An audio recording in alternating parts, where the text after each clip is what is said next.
Oh, thank you. Y ahora les comparto donde tengo. Bien, lo meto por acá. Adiós. Por abajo. Ok. Lo están viendo, ¿no?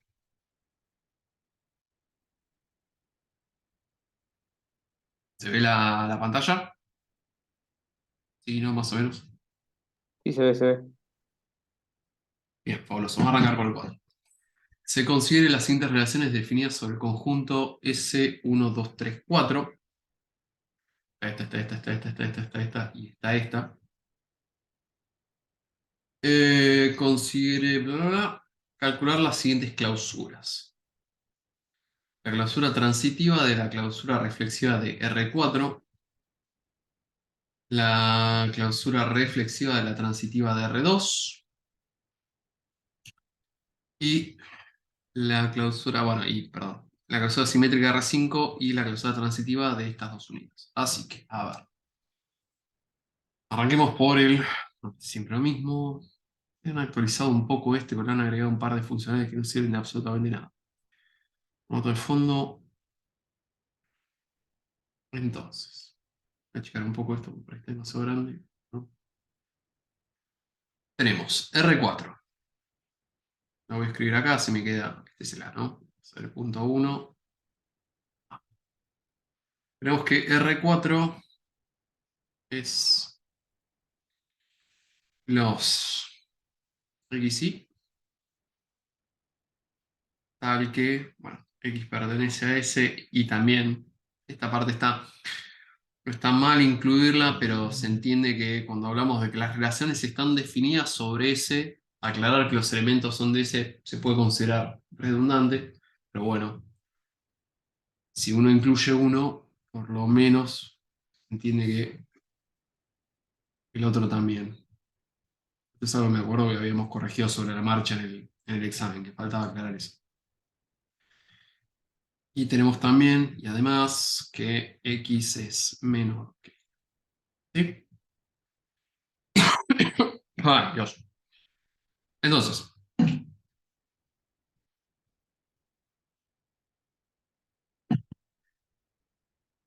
fíjense lo siguiente.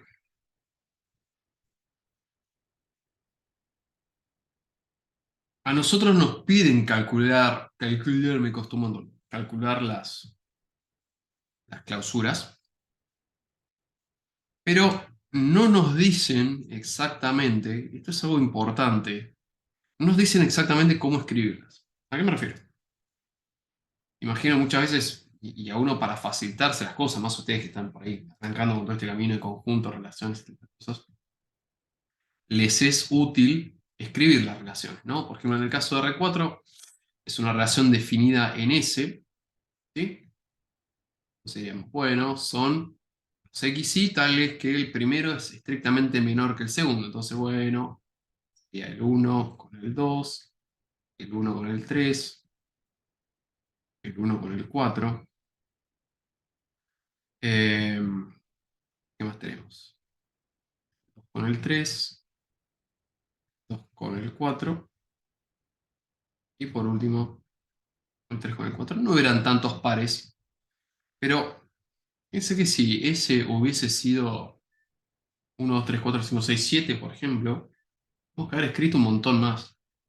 Y la realidad es que la naturaleza de la relación no habría cambiado en nada. Habría cambiado siglos, puesto tendría unos pares que en este momento no están. Pero la manera de definir si un par está en la relación o no sería exactamente la misma. ¿A qué voy con todo esto?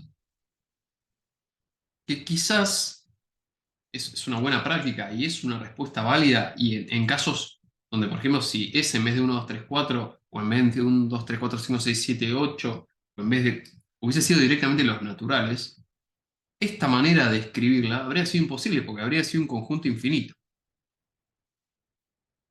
Entonces, una buena manera de resolver este ejercicio es hacerla por comprensión. Entonces, miremos la relación.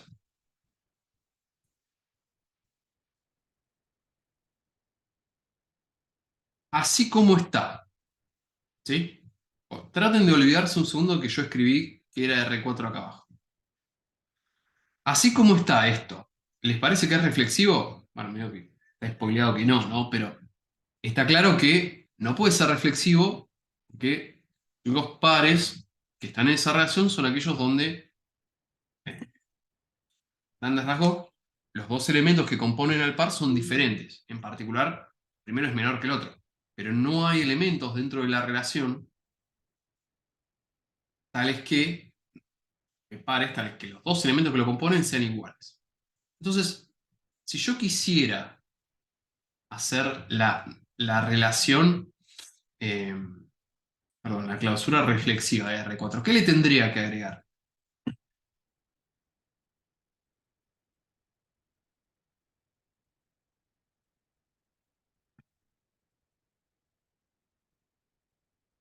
Quien sea, no importa.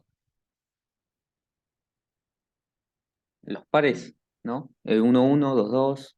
Exacto, pero puntualmente, ¿qué tienen de características esos pares? Si yo los pienso como X y, ¿qué son? ¿Qué tienen en Que son común X y? iguales. Son iguales, exactamente. Entonces, yo lo que puedo hacer es decir que la clausura reflexiva de R4, pareció a lo de arriba, digamos, tienen que seguir estando los que estaban antes de R4. O sea, estos de acá, los de X, que son menor que Y, tienen que seguir estando, pero ahora yo voy a decir que la clausura reflexiva de R4 son los X y, tales que, no escribo esta parte porque se entiende que X e Y están en S, tales que X es menor que Y, porque tienen que seguir estando todos los que estaban antes, o X es igual a Y. ¿Sí? Fíjense que de esta manera me desentiendo de si S es 1, 2, 3, 4, 1, 2, 3, 4, 5, 1, 2, 3, 4, 5, 6. Escribir eso, yo estoy escribiendo, estoy viendo si les pedía por comprensión, pero en realidad no les pide por comprensión. Entonces, escribiendo esto directamente, Lucky ya la tienen, eh, ¿cómo se llama esto? Hecha por, perdón, tienen la respuesta independientemente del tamaño del conjunto original. ¿Sí? Y ahora nos piden, no, perdón, aclaro por las dudas, sería la clausura reflexiva de R4. Esto si lo quieren hacer por extensión, no está mal, pero bueno, es una, insisto, una buena práctica hacerlo por comprensión. La clausura reflexiva de R4 es obviamente R4, ¿sí? El conjunto original, unido con 1, 2 con 2, 3 con 3, 4 con 4. Esto que escribe acá abajo es lo mismo, en este caso, contexto del conjunto S, ¿sí? Esto es lo mismo que esto. Lo bueno es que esto me sirve si ese es más grande, es más chico. Esta es la respuesta correcta siempre. Está por ahí no, porque si hubiera más elementos yo tendría que haberlos escrito acá abajo. Pero bueno, a efectos prácticos ustedes le están pidiendo para este conjunto, así que no habría estado mal. Bueno, pero no nos alcanza con la clausura reflexiva. La clausura, nos piden, perdón, la clausura transitiva de la clausura reflexiva, o sea, de este conjunto de acá. Pregunto, pues no lo pide justificar. Esto así como está, ¿es transitivo? ¿Qué les parece?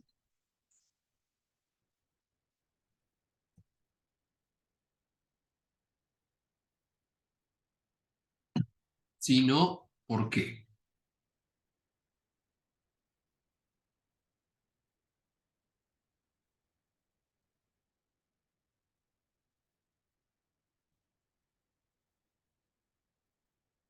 Tienes que agarrarle, por favor, aunque sea.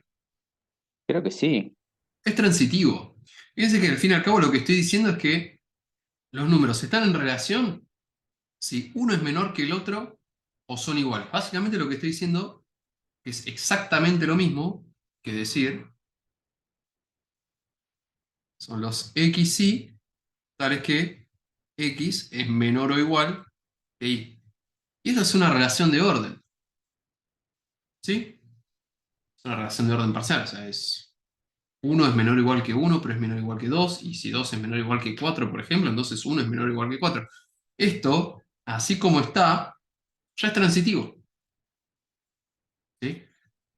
Se puede demostrar que lo es, pero no se los piden. Entonces usamos un poco el sentido común. De nuevo, ¿cuál es el asunto? Por ahí cosas que se complicaban de más escribiendo todos los pares.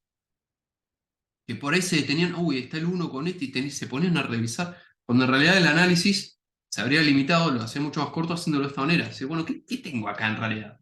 La relación menor o igual, nada más. La relación menor o igual es transitiva.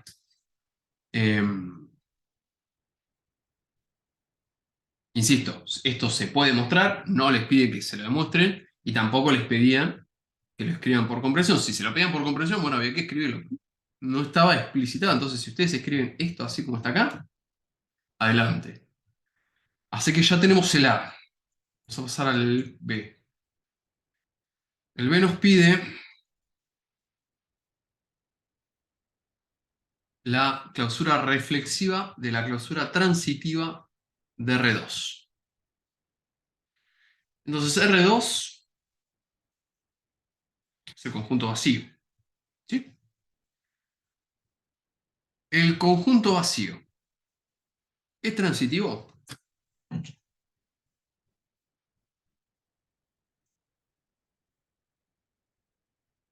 Sí, Sí, ¿por qué?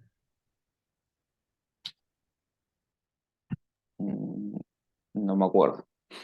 Bueno, eso es importante. Pero no le están pidiendo que lo justifiquen, pero es algo que tienen que saber. Nosotros sabemos que la definición de transitividad, o sea, cuando decimos que un conjunto es transitivo, dice, bueno, ahora la escribimos puntualmente, pero dice, bueno, si pasa tal una cosa, que pase tal otra. Puntualmente, esto es una implicación. Lo que nosotros sabemos de las implicaciones es que son verdaderas si el antecedente es falso. Por lo menos no se contradicen si el antecedente es falso. Porque la implicación lo que me está diciendo es, siempre que pase esto, más vale que pase esto otro.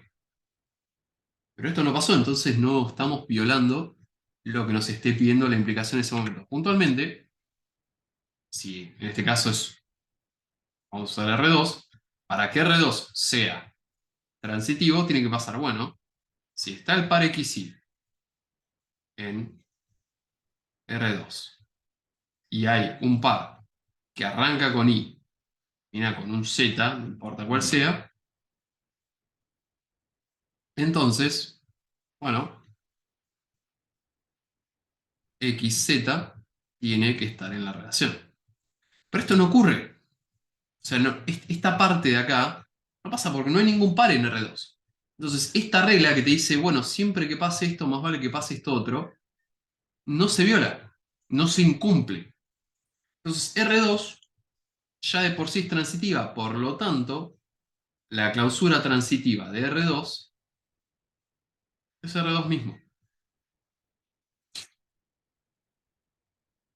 Igual no nos pedían solamente la clausura transitiva, ahora nos pedían la clausura reflexiva de la clausura transitiva de R2. Pero nosotros acabamos de verificar que la clausura transitiva de R2 es directamente igual a R2. Entonces esto lo puedo escribir directamente como la clausura reflexiva de R2. Y nosotros, bueno, en este caso, pregunto. Esto también a modo de repaso. ¿El conjunto vacío es reflexivo?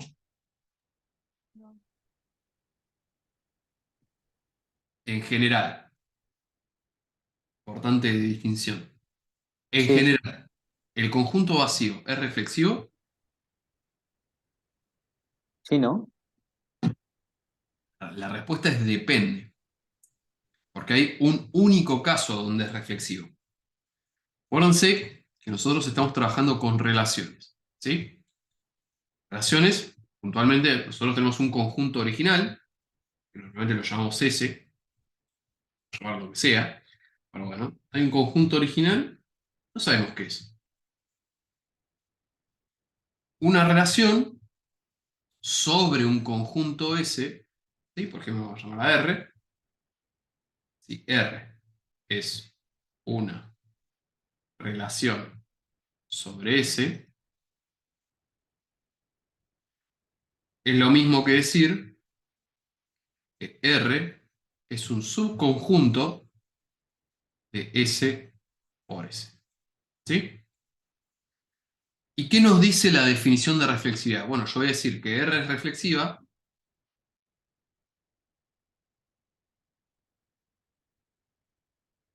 si solo si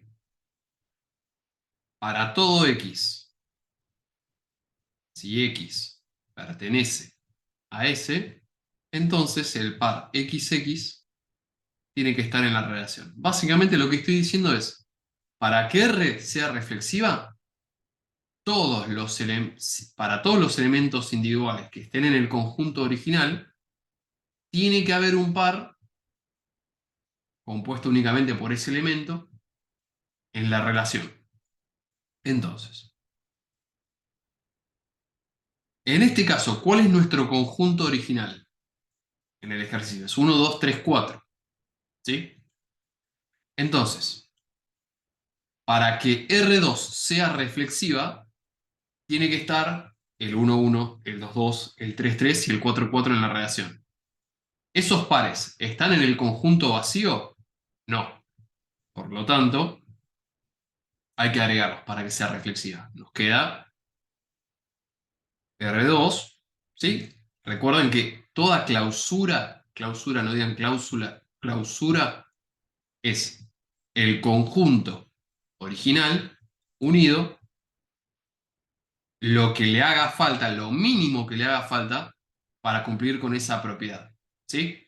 Como en el caso pasado, la relación ya era transitiva, es el conjunto original unido nada, porque no le hacía falta nada, nos quedó directamente, esto lo podemos escribir, que quede claro el concepto, unido conjunto vacío, porque no le estoy agregando nada, directamente esto me queda la relación original. En este caso sí le tengo que agregar cosas. Tengo que agregar el 1, 1, 2, el 3, 3, el 4, 4. ¿Sí? Pero R2 será el conjunto vacío, unido lo mismo de recién, y esto nos queda, entonces, esto es esto, ¿eh? Esto nos queda 1, 1, 2, 3, 3, 4.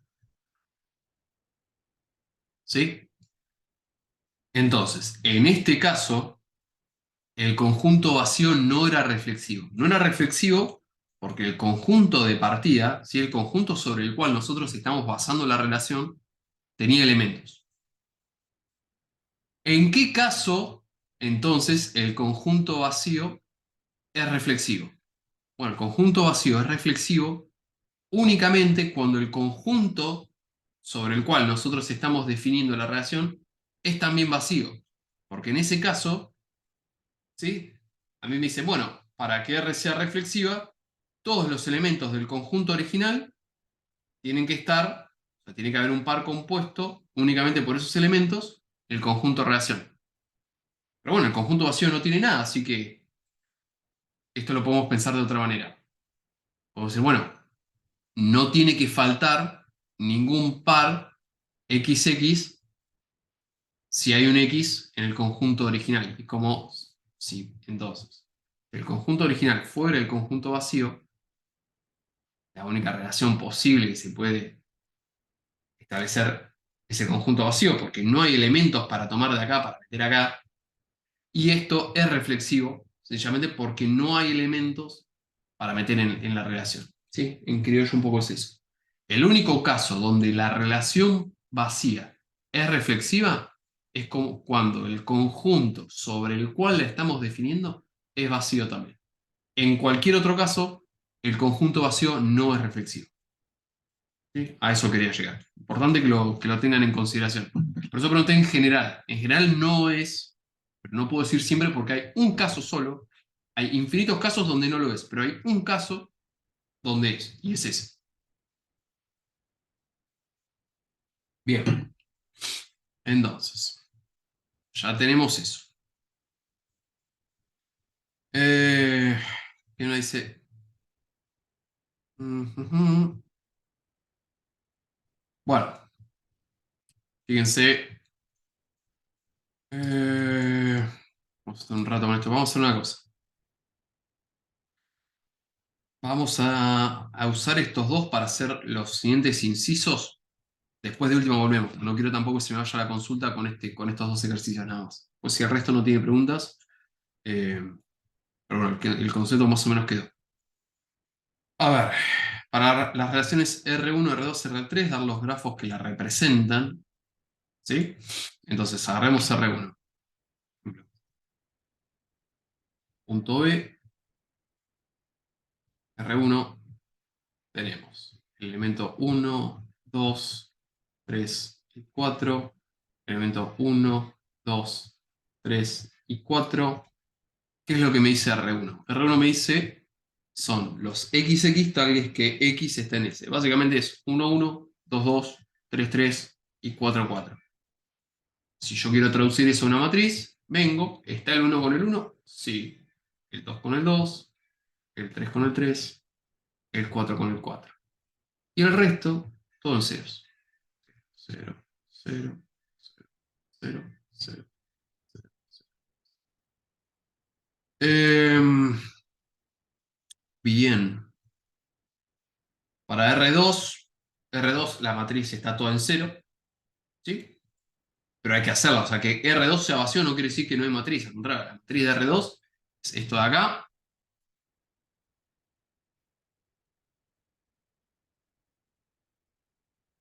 pero te vas, te vas, te vas, te vas, te vas.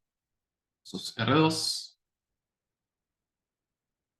y es 0, 0, 0. ¿Sí? No cometan ese error, ¿eh? Que la relación sea vacía no quiere decir que no haya matriz. Hay una matriz donde está todo en cero, porque S tiene elementos. Y lo importante es S. Y después tenemos para eh, R3, bueno, R3 lo mismo, no tiene sentido. Eh, mentira, R3 es un poco más intrincado. A ver, ¿qué es R1? Dicen que R3 es R1 menos R4 unido al par 1, 2. Bueno, es R1 menos R4.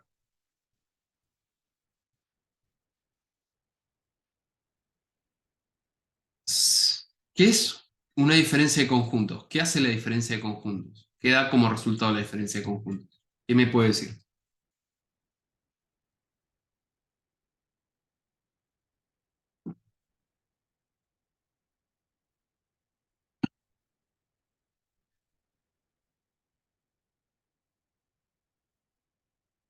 Bien, sí, es otro conjunto bien Nahuel, pero ¿qué tiene en particular ese otro ¿Puede conjunto? ser la intersección de los dos? No, porque si no directamente haríamos la intersección. La, la definición de diferencia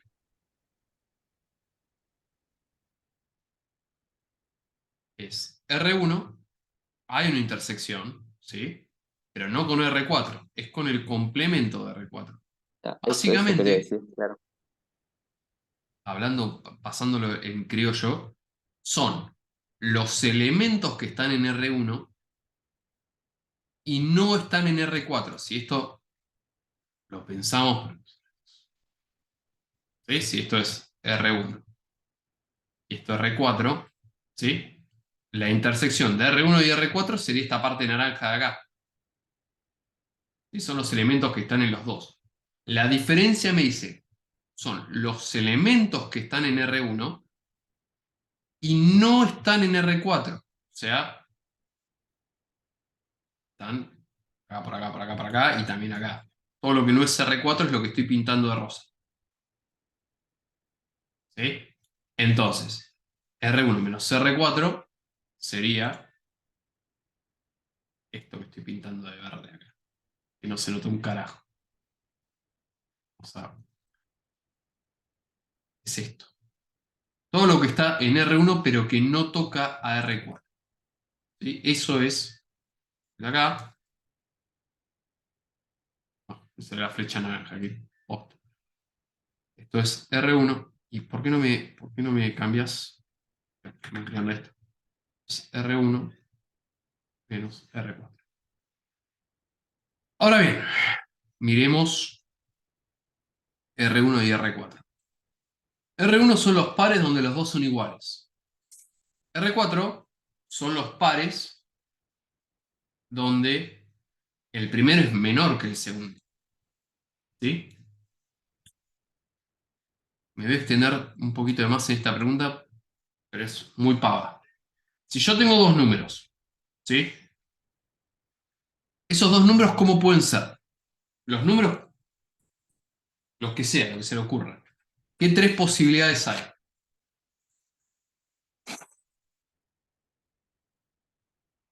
Es Que una uno sea acción. menor, que uno sea mayor, que sean iguales Exacto. y Y nada más.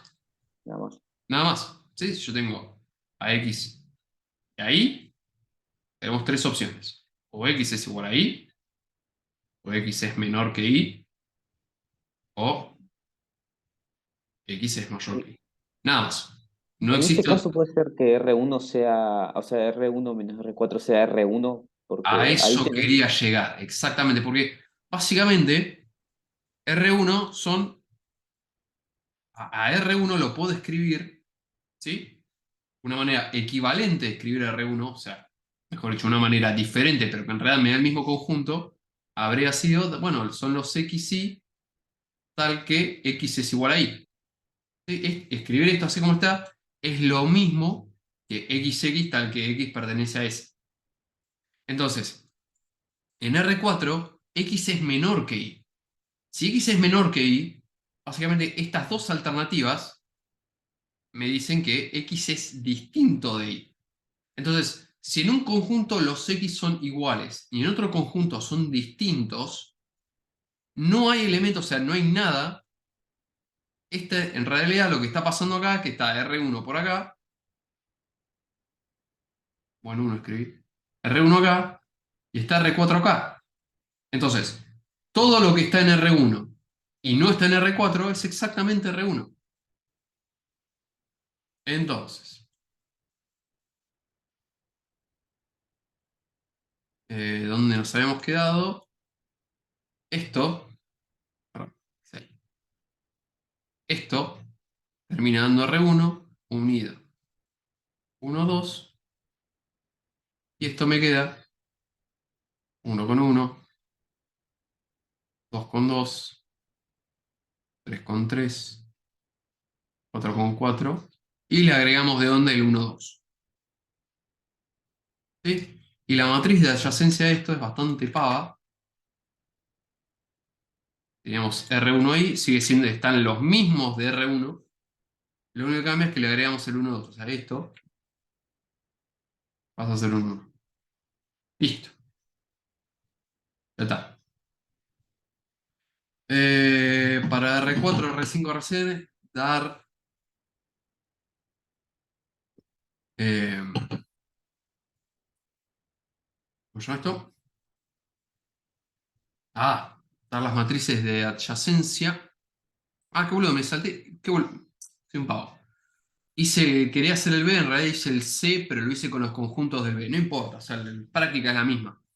Eh, si quisiéramos hacer, por ejemplo, el grafo de adyacencia, sí, el grafo, sí, sí sé grafo directamente, no sé si sé grafo de adyacencia, de R2, por ejemplo, tenemos, R2 justo era vacío, bueno, vamos a ver el grafo de adyacencia, esto que acabamos de hacer recién, tenemos que escribir los nodos, ¿sí? Los puntitos, por así decir, que representan a los posibles elementos, es 1, 2, 3, 4.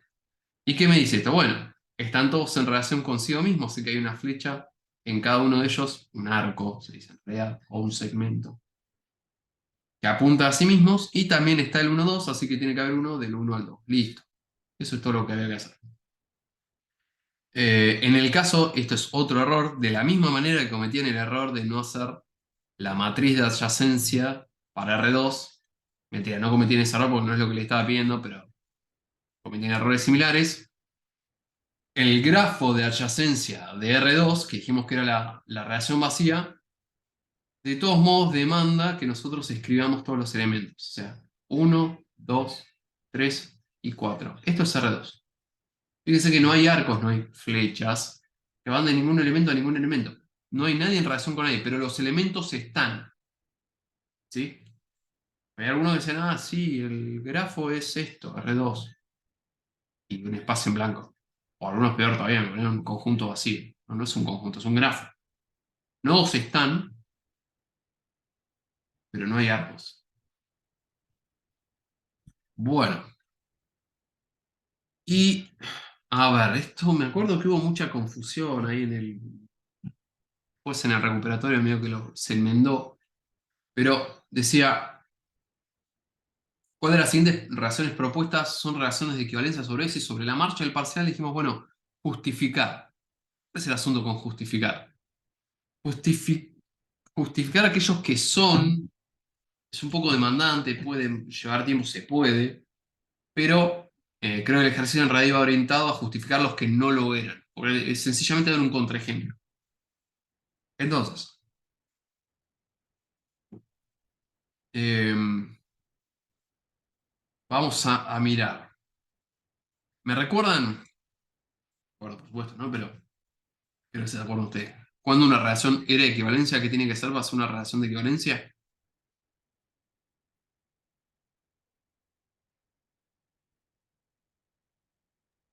Tenía que ser reflexiva, simétrica y transitiva, ¿puede ser? Perfecto, tal cual. Entonces, R1, ¿es de equivalencia?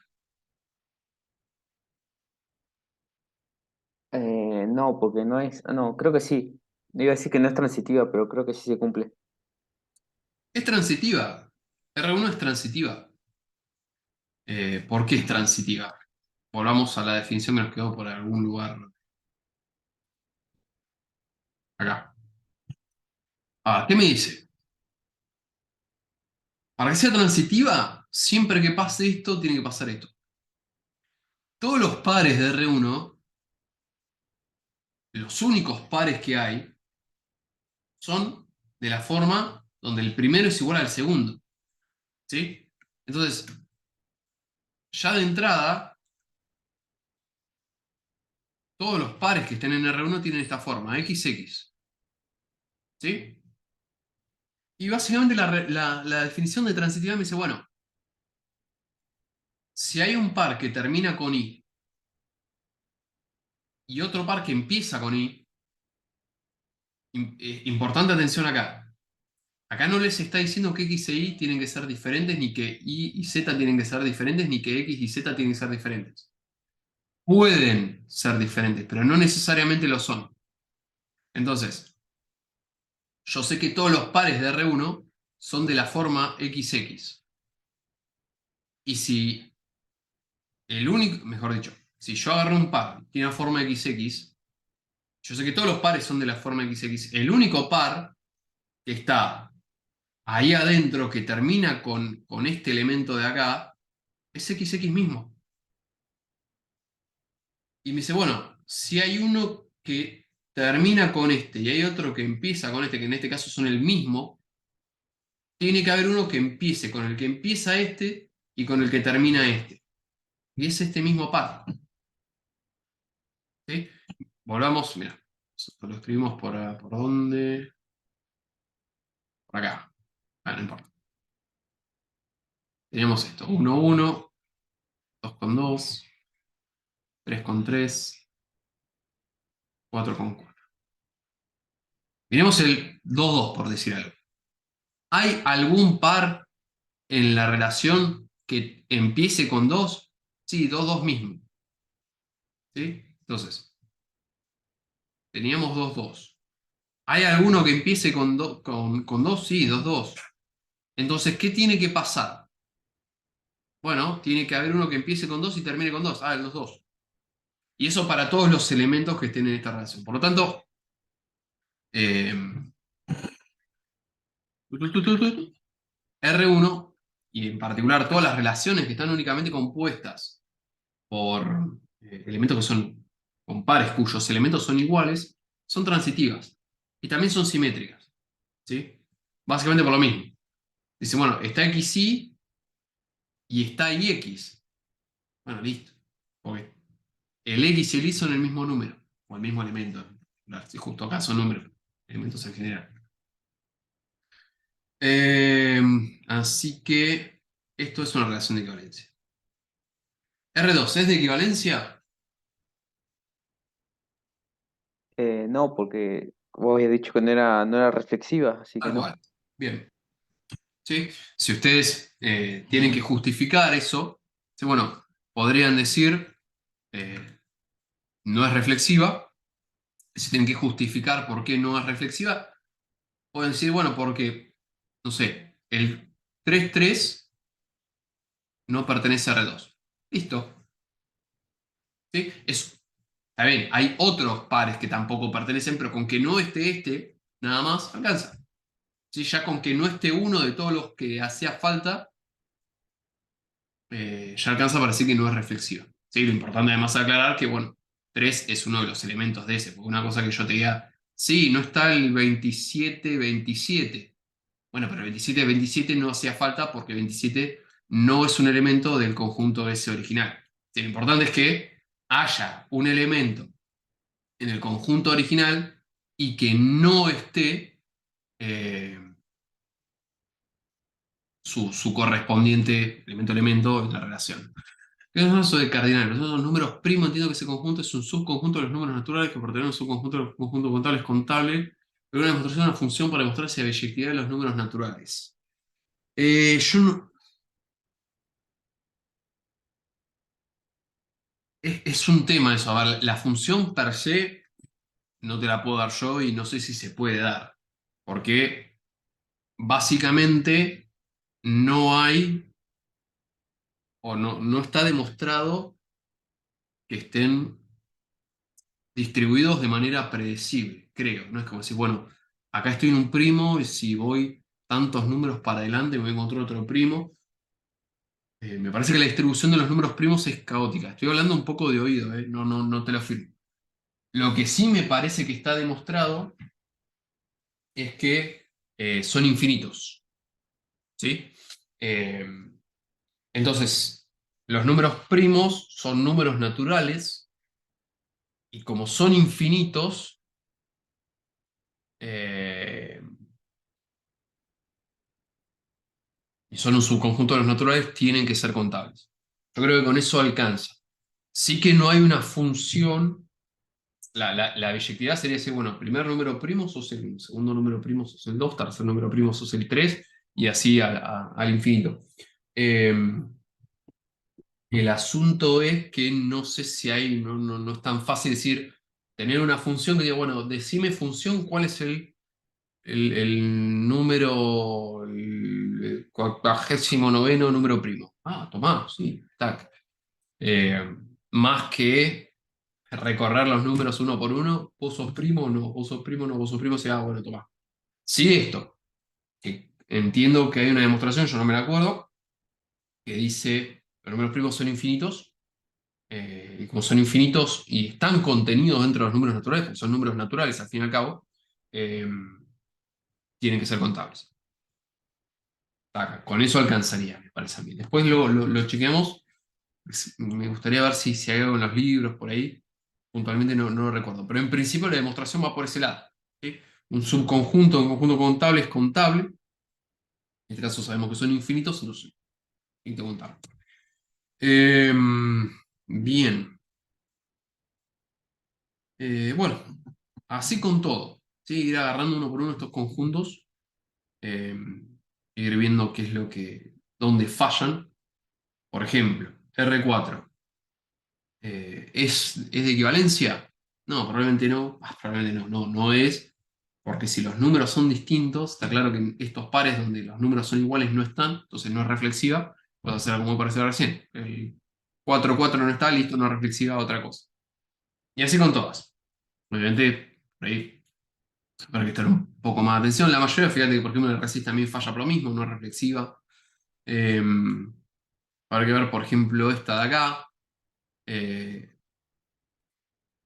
esta que definimos acá, R3. ¿Es de equivalencia?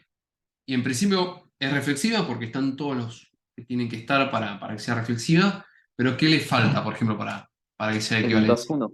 El 2-1, listo. El 2-1 no está y no alcanza solamente con decir que no está el 2-1, tenés que decir está el 1-2, pero no está el 2-1. Sí, esa es la justificación. Decir que el 2-1 no está en sí mismo no es una justificación porque tenés que explicar por qué es un problema que no esté el 2-1. Está el 1-2 y no está el 2-1. Listo. Básicamente tendría que citar la definición de transitividad ahí, ¿no? Y decir que por la propiedad esa está el uno dos pero no está el dos uno. ¿Puede ser así una Claro, o buena sea, justificación? no hace falta quizás que... por- a ver, ¿por qué decía que es más... la integración estaba más orientado a que ustedes digan cuáles no son de equivalencia? Porque para los casos donde son, tienen que hacer una demostración más extensiva, más formal. Eh, y muchos lo hacían por ahí, por extensión, pues decían, está este, está este, está este, y está este, está este, se volvían locos. Hacer una demostración de por qué una relación es de equivalencia, punto por punto, de manera genérica, tienen que mostrar que es reflexiva, transitiva y simétrica.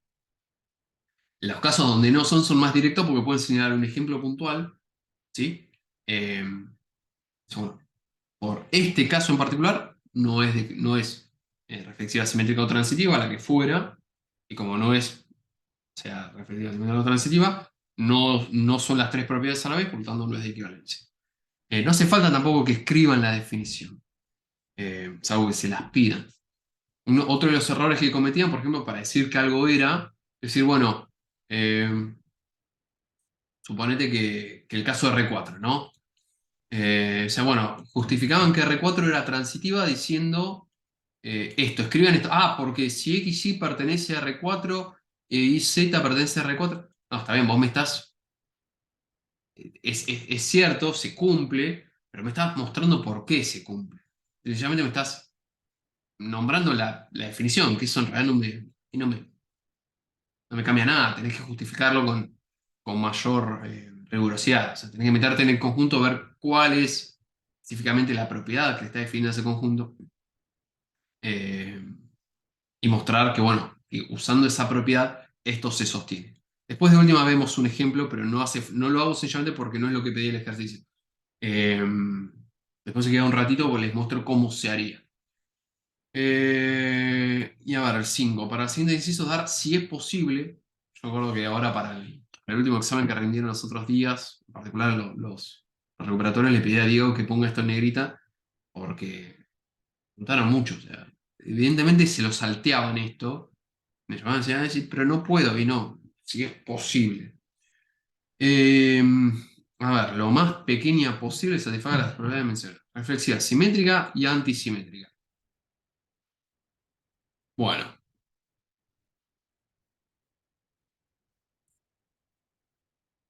¿cómo harían el primero?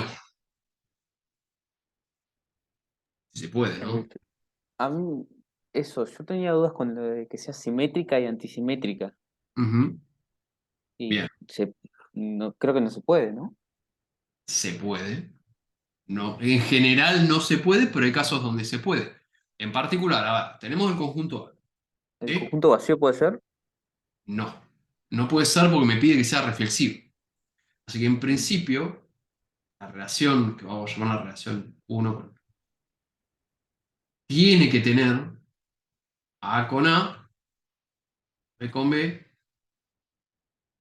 y a C con C. Ah, lo cerré, pero no sé si lo puedo cerrar todavía. Esto así como está, ¿es simétrico?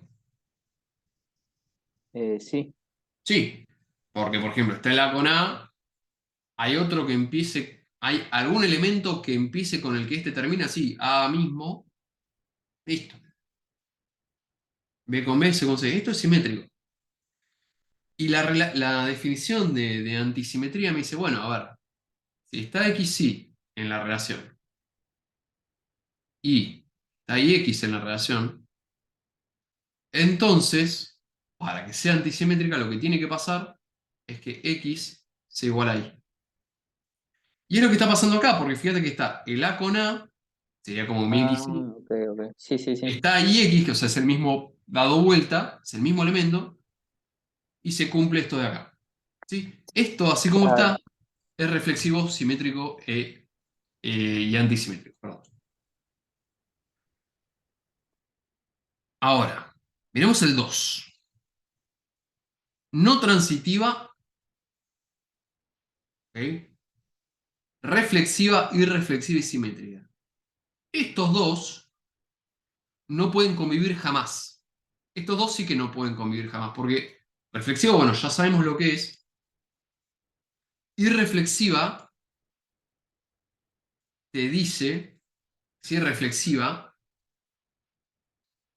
es esto, irreflexiva. Básicamente lo contrario a reflexiva, ¿no? Que el No par necesariamente. no esté en el conjunto, ¿no? No, no, perdón. A ver,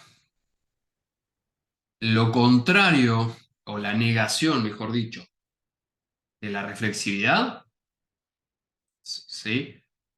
Habría que ver qué es lo contrario, pero en principio, que no sea reflexivo, para que algo no sea reflexivo, basta con que falte alguno de los pares XX.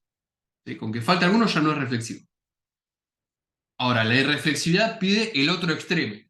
Dice que no haya ninguno. Y lo escribo en símbolos. Dice, para todo X,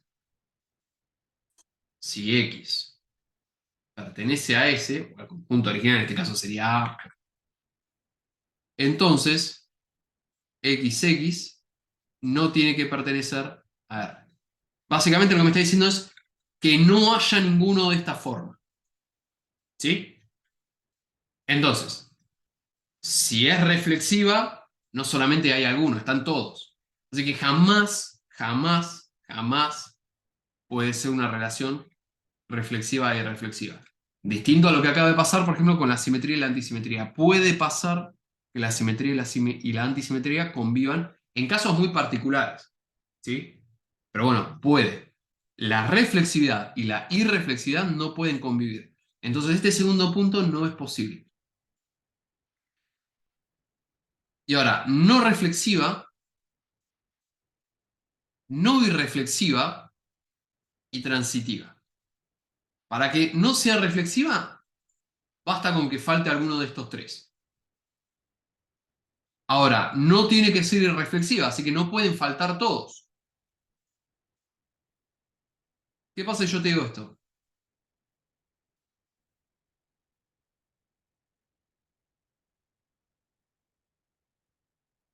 ¿Esta relación es reflexiva? No, pero es irreflexiva, ¿no? No es irreflexiva, porque hay un par que tiene la forma XX. La irreflexiva me dice que no haya ninguno. Claro, me confundí porque pensé que tenía que ser irreflexiva, claro, no tiene que ser irreflexiva, o Exacto. sea, tiene que haber un par sí o sí, Ujú. ok. ¿Y Y esto es también es transitiva, transitivo? entonces. Sí, sí, es transitiva. Listo. Con esto ya está. Pues les pedían lo más pequeño posible. ¿Sí? Entonces, con un par alcanzó, listo. Cerramos. Entonces, al final, el primero se podía, era el conjunto este, no te alcanzaba.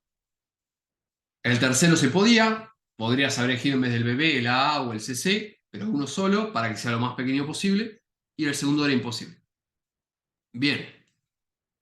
Y no hay que Eh, justificar, ¿no? De por qué no podía no, ser, o sí. no, Ok, no, salvo que te pida. ok, ok. De última, pregúntenlo. Si tienen duda en ese momento, pregúntense si hace falta, pero si no se los pide. A ver. Bien. Consultas de otra cosa. Punto 2 del TP4. Me han preguntado hace 40 minutos. Vamos a traer. Punto 2 del TP4. ¿Me estuvimos viendo el otro día ese?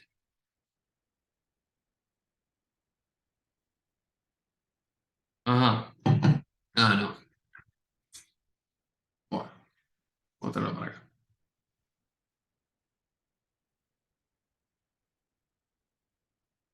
Bien. Denme medio segundo. Eh,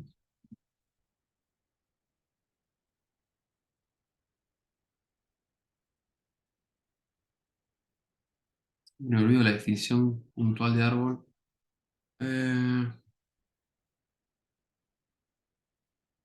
Bien. Ajá. Ok. Entonces, considera sin definición que modela la cantidad de nodos de un árbol binario perfecto en función de la altura de A del árbol. Importante.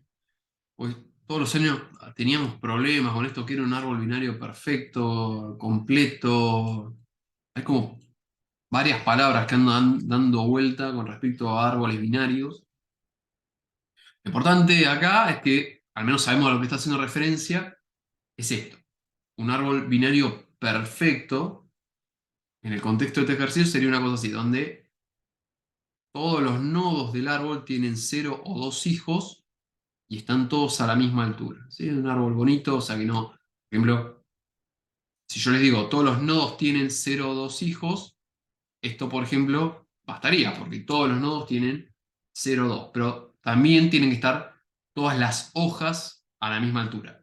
Las hojas son los nodos que están en la punta, por ejemplo, ¿sí? Que no tienen hijos. Entonces, para que sea binario perfecto, tiene que ser así. Tuki, tuki, este para acá, este para acá, este tiene dos, este tiene dos, tiene dos, este tiene dos. Y la altura de un árbol binario es, ¿cómo le decimos? Bueno, Eh, la altura de... Totón, totón. Siempre confundo la altura con profundidad. Esto tiene altura... Ajá. Ujú. Bien, ¿es la distancia en arcos? Sí, sí, sí, pero estaba tratando de pensarla recursivamente para definírselas.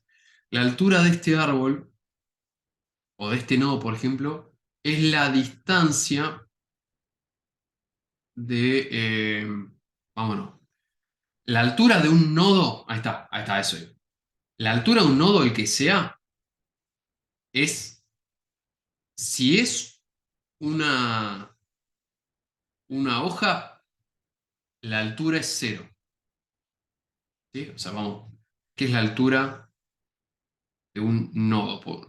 La altura de un nodo es cero si es una hoja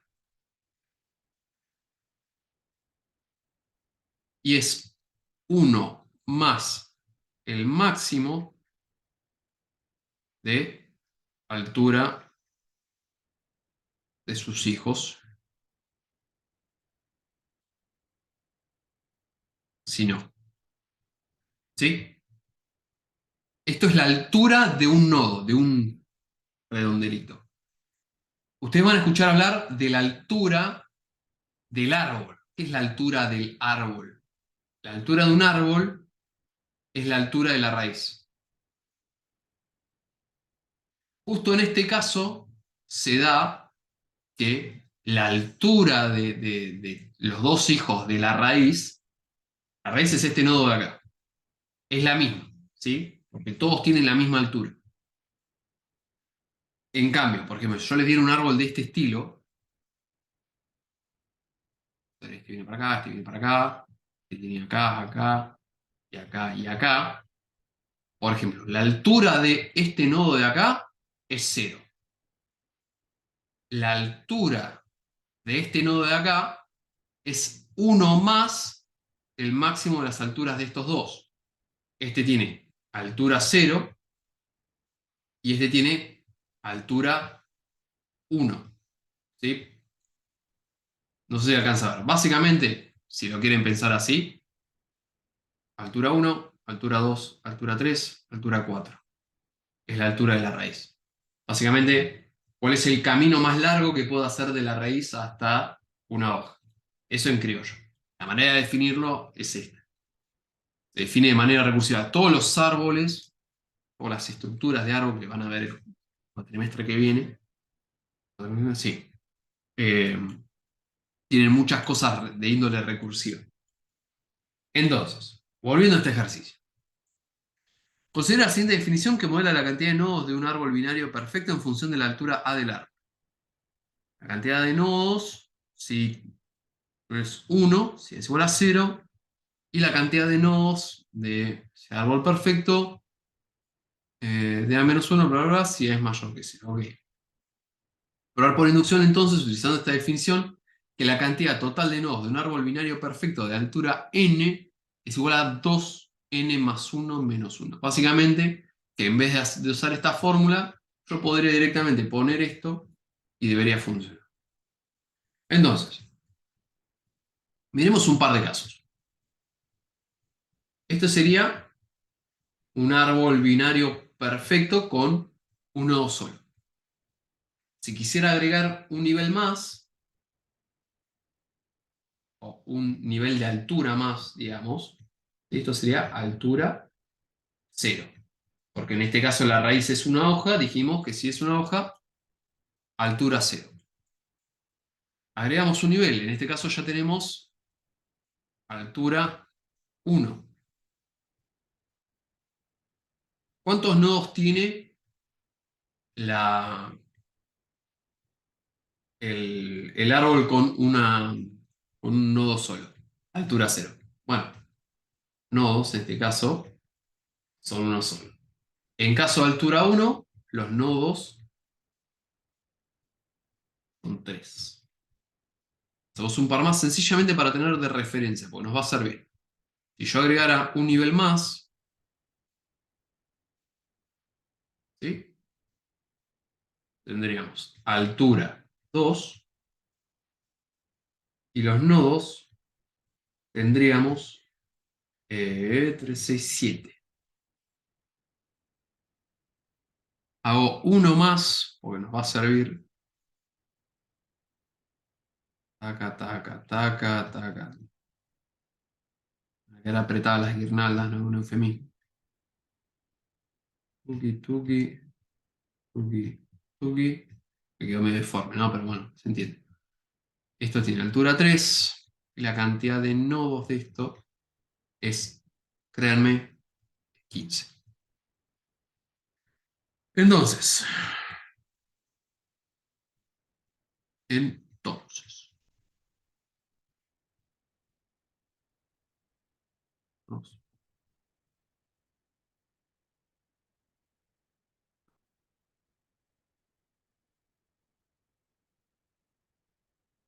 Miremos lo que tenemos que probar. Básicamente nos dice que probemos, vamos a suponer que tenemos esto en vez de cantidad de nodos AP, bla, bla, bla, lo voy a escribir directamente como lo que nosotros queremos probar es que esta misma función, cantidad de nodos AP, bla, bla, bla, en vez de A voy a usar H, porque no sé por qué le puso a la altura. Bueno, acostúmbrense a usar H para la altura porque es lo que van a ver en todos los libros. Para una altura H de un árbol binario perfecto, cantidad de nodos de árbol perfecto, según lo que quiso decir, en vez de escribir esa fórmula, puedo usar directamente 2 a la. Bueno, para. 2 a n, entonces vamos. De altura. Pasa que n lo estoy usando para. No, no, vamos a usar h, chavo, es lo mismo. Que no le gusta es 2 a la h más 1 menos 1. ¿Sí? Cambié la n acá por h porque se llama causa. Acá usa A para la altura, pero acá usa N. No, no, es un quilombo. Vamos a usar H y nos quedamos con H. Entonces, ¿qué sería nuestro caso base? Caso base. Para nuestro caso base tenemos que probar que la cantidad de nodos del árbol perfecto para un árbol que tiene un solo nodo, o sea que en este caso H es igual a 1, este es nuestro caso base, 1 es igual a esta fórmula de acá arriba, en vez de H ponemos un 1, o sea sería 2 a 1 es 1. ¿Copié esto? ¿What? ¿Está bien esto? Ah, qué pavo. No, no, no, altura cero. Altura cero. Estaba confundiendo cantidad de nodos con. El caso base es altura cero, que es este de acá. ¿Sí? Ahí va. Mala mía, mala mía, mala mía. Con cero acá. Con razón no me daban las cuentas, estaba re preocupado. Bueno. En cero es 2 a la cero más uno menos uno. Esto es lo que nosotros tenemos que probar para el caso base. Quiero probar qué.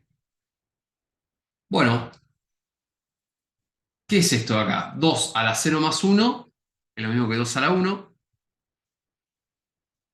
menos uno. ¿Qué es 2 a la uno? 2 a la uno es 2. Así que esto sería 2 menos uno es igual a uno. ¿Sí? Esto es lo que yo quiero probar. Quiero probar que esto es igual a uno. Si vengo acá, la forma alternativa de la función, que a mí me garantizaban que andaba joya, me dice, bueno, si A es cero, o en este caso H es cero, da uno. ¿Nos dio uno? Sí, fabuloso. Caso base, demostradísimo. ¿Qué sigue? Hipótesis inductiva.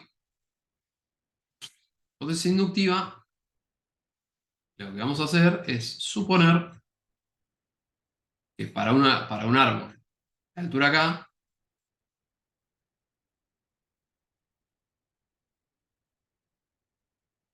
perfecto, ¿sí?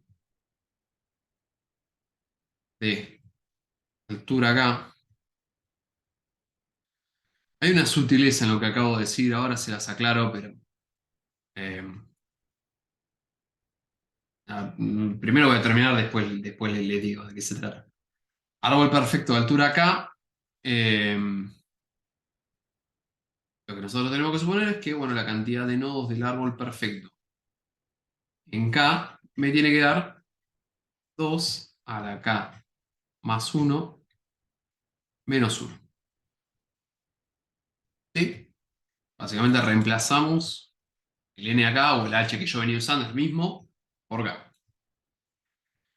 Bueno, paso inductivo. Paso inductivo,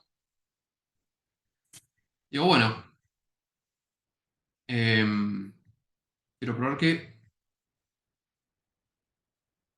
la cantidad de nodos de un árbol perfecto de altura, ahora en vez de K más uno es 2 a la K más uno más uno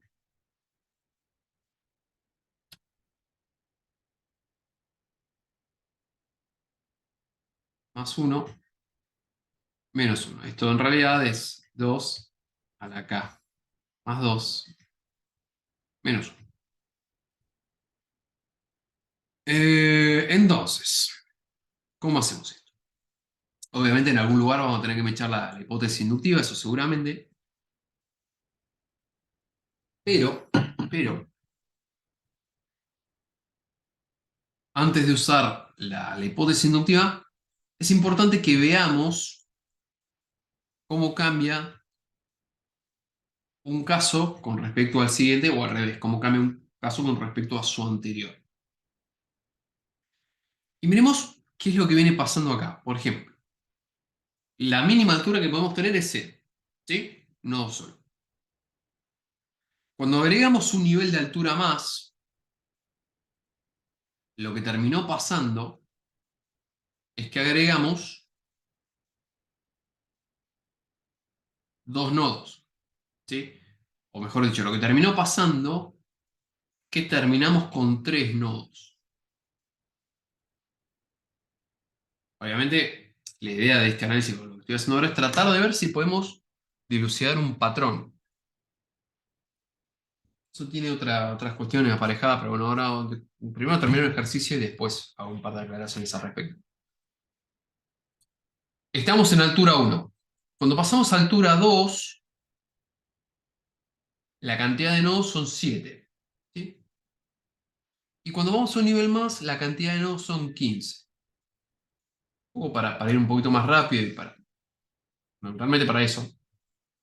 Lo que parece estar pasando es que cada vez que yo paso de un nivel a otro, ¿sí? Agrego un renglón más, por así decirlo. El renglón no aplica, pero bueno, se entiende. La cantidad de nodos, la cantidad de nodos es de la forma, no, lo que es de la forma 2K más 1 es la altura. K es la altura del árbol anterior, porque nosotros estamos haciendo inducción sobre la altura. Lo que parece estar pasando es que cuando pasamos de una altura a la altura siguiente, la cantidad de nodos se duplica y se agrega uno más. ¿Sí? Es decir, que pasamos de uno, el doble de 1 es 2, más uno 3. Después pasamos de 3 a 7, que es 3 por 2 6, más 1. Después pasamos a 15, que es 7 por 2 más 1. Entonces lo que parecería estar pasando, y hago especial énfasis en parecería, pero no, en realidad no se tendrían que preocupar por eso ahora, es cantidad de nodos de un árbol perfecto, K más 1, parece ser el doble de los anteriores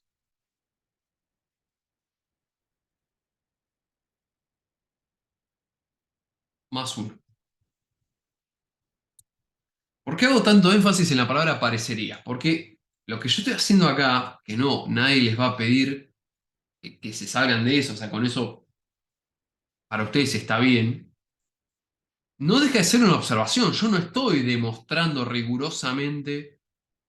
Lo correcto sería decir, bueno, esto que yo estoy diciendo a modo de observación, veo lo que pasa, yo lo tendría que demostrar. Es como que estaría cayendo en otra demostración para hacer la demostración que estamos haciendo ahora. Porque no alcanza a decir, mirá, yo hice un par de arbolitos y parece que crece. Paréntesis. Esto pasa, esto es real, pero yo no lo estoy demostrando. ¿Sí?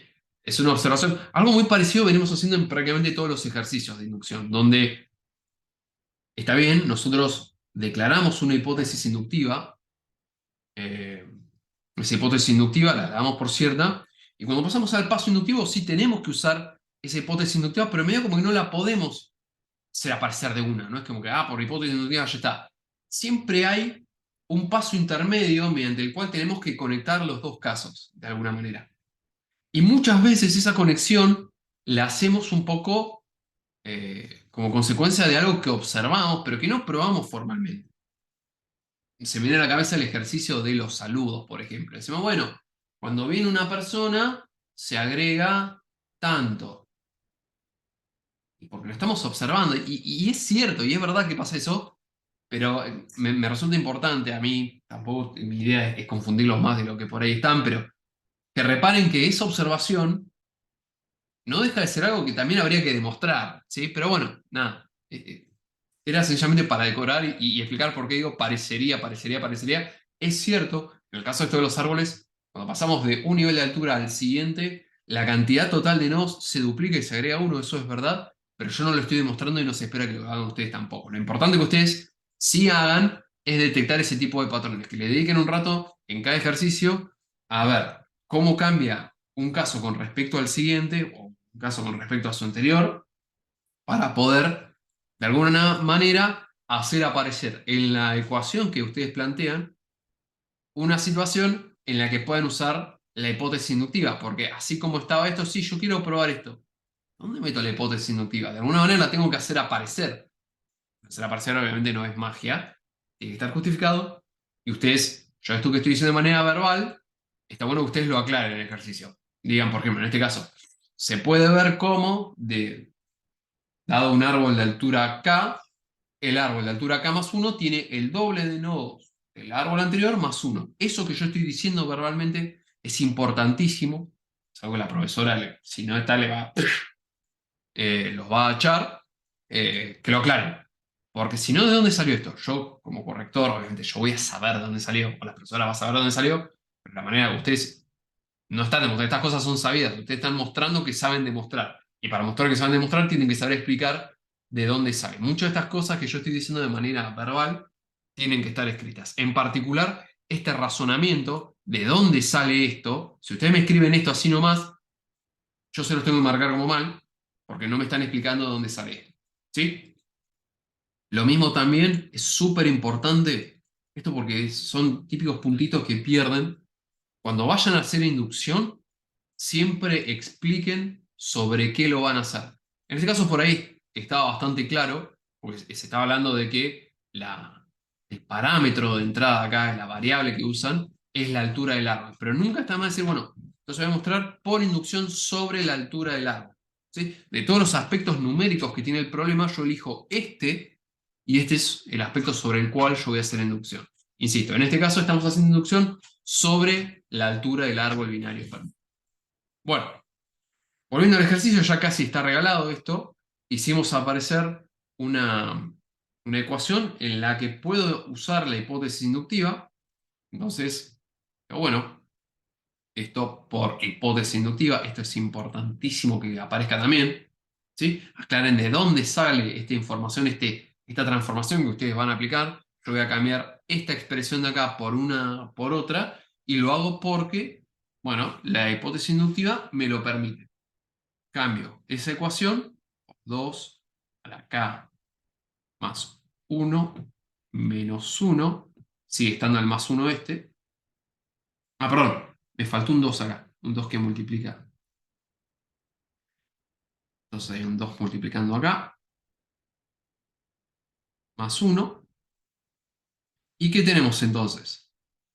Menos 1 más 1 se cancelan, desaparecen, y tengo 2 por 2 al algo. Este 2 no es otra cosa que, si quieren, 2 a la 1. ¿Sí? Entonces, multiplicación de potencias de igual base, se suman los exponentes, me queda k más 1, me queda 2 a la k más 2. Y esto es exactamente lo que nosotros queríamos. ¿Es exactamente lo que queríamos probar? No, no, me quedó. Era menos 1. ¿Dónde me quedó el menos 1? Dice el menos 1. Qué pavo, no, perdón, me equivoqué. Como me había olvidado de escribir el 2. Mala mía. Había un 2 multiplicando, pero ese 2 multiplicaba a toda la hipótesis inductiva anterior, que era esto. Ahora sí, más 1. Uso distributiva y ahora sí me queda 2 a la k más 2 menos 2 más 1. Y ahora sí, menos 2 más 1 me queda 2 a la k más 2 menos 1. Y ahora sí, esto es lo que queríamos demostrar. ¿Sí? Acá tienen que escribir, bueno, por lo tanto, queda demostrado que la cantidad de nodos del árbol perfecto de h es 2 a la h más 1 menos 1. O se le escriben con n, o le escriben con algo, escriben con lo que los haga feliz, pero escríbanlo. ¿Sí? Realmente lo que estoy diciendo es que una vez que llegaron a este punto donde el paso inductivo les dio, es súper importante que, bueno, luego queda demostrado que la altura, que la cantidad de nodos de un árbol binario perfecto de la altura n está dada por, si quieren, poner acá,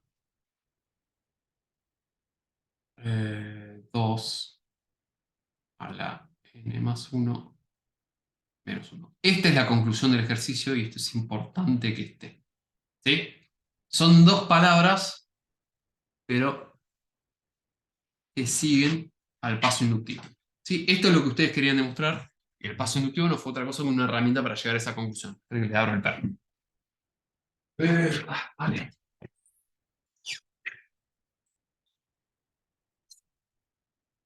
Bien. ¿Preguntas?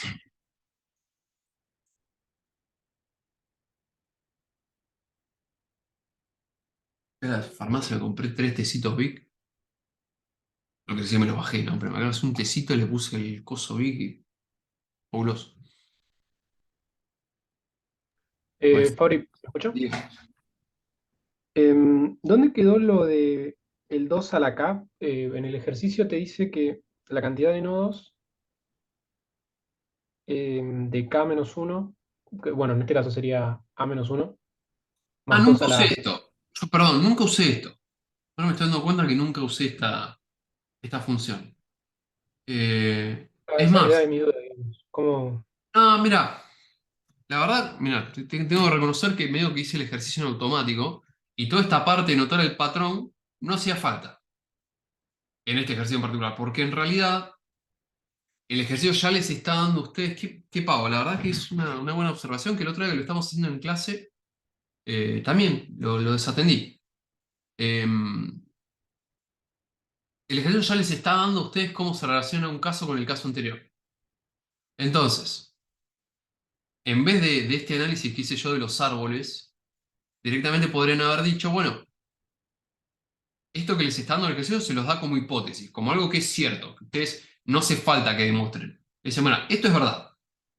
Entonces, dicen, ay Dios, no es que estoy yendo y viniendo, anda como el reverendo Tuje la ruedita del mouse este.